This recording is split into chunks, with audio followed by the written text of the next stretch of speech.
Hey guys, we're back. This time we're taking a look at another Star Trek Ascendancy fan-made faction. This one is the Tholian Assembly, and some more cool models from Frank Strauss. We have our Tholian webs, which are used with one of the abilities. There are these cool rifts.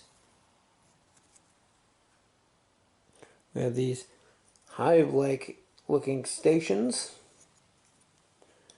And then basic Tholian, I think they're mesh weaver ships.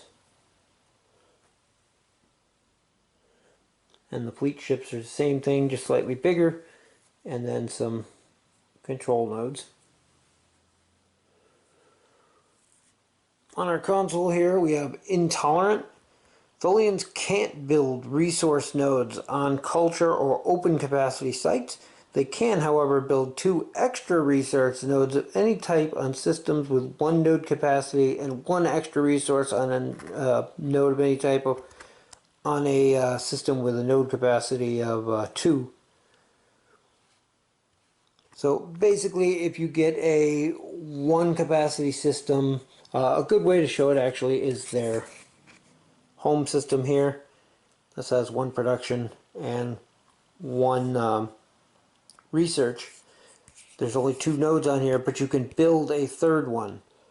So it allows them to do that. On some of the ones that only have 1, you could build 2 extra. So it's an interesting way that they do things.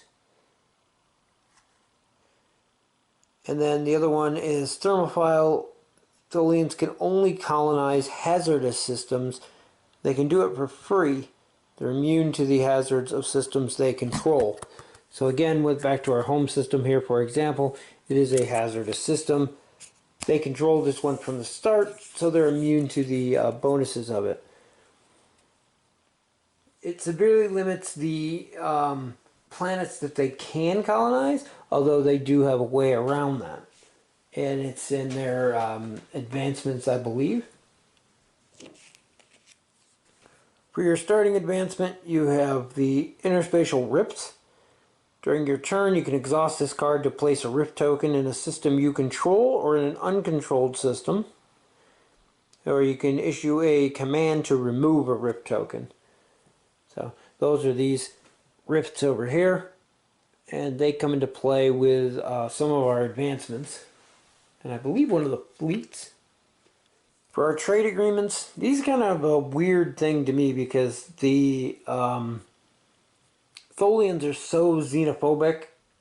They don't seem like they would have trade agreements, but multiple times in the show they have referenced Tholian trade, usually for Tholian silk. So we have a trade agreement for 1 production, for 2 production, those are pretty standard, and 1 for research, which is kind of unique to some of the newer races that have been being added.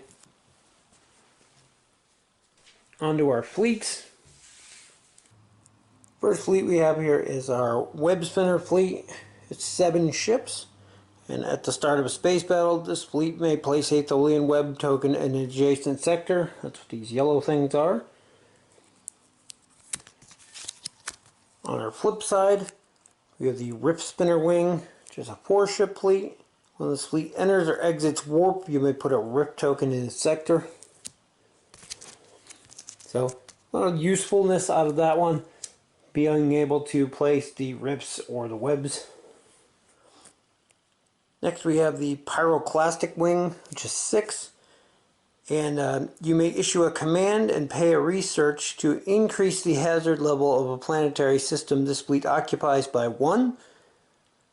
When this fleet braves a hazard, you need to only roll for 1 of the ships in the fleet. So that's kind of cool. And you have these tokens to represent when you increase a threat level of a system. You can change them based on what's already there. This also allows you to increase a 0 to a 1, which now you can colonize that system. For 2, now we have the Shard Fleet. This is a 7 ships.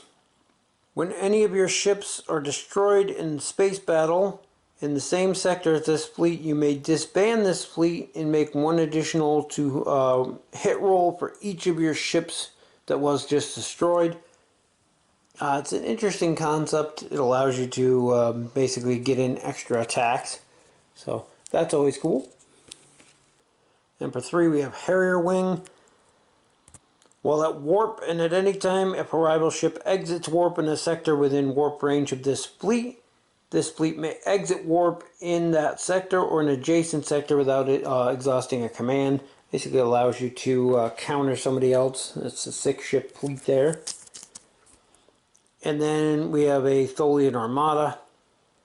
This ship may not be issued a command to enter warp. So basically you can't go to warp with it by normal means, which means you have to find some other way around it. It's a nice 10-ship fleet though, so it has its uses, and good for swarms. Onto our advancements. They have a number of really cool advancements in here. The Seismo Volcanic Fountain is a cool one. Whenever a rival invades a hazardous system you control, they have to face the hazard before they can do the combat, which is cool because technically they're not in the system, they're adjacent to it when they're starting combat, but they still have to face it. Replication Mints allows you to build ships and commission fleets in any hazardous system you control, which is nice. Plasma Spinnerets, I believe, allow you to make Tholian web tokens. So there's a lot of cool thematic stuff in here that really play into their strengths.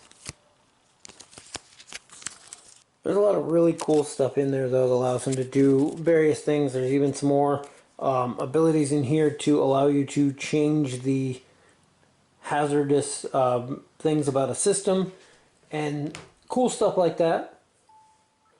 It's also worth noting I've been mentioning the RIPs and the web tokens for a while now. The web tokens basically tie up ships. Any ships, including Tholians, and even Borg cubes that are in a sector with a web token are webbed. Webbed ships can't use impulse move, including retreating and tactical maneuvers. They can't initiate warp or start a space battle or invasion, or even a hegemony attempt. During your building phase, you can remove damaged web ships from, or damaged webs from your ship for free, or Borg cubes automatically remove a web token in their sector. If there's no ships in a sector with a web token, it's removed immediately.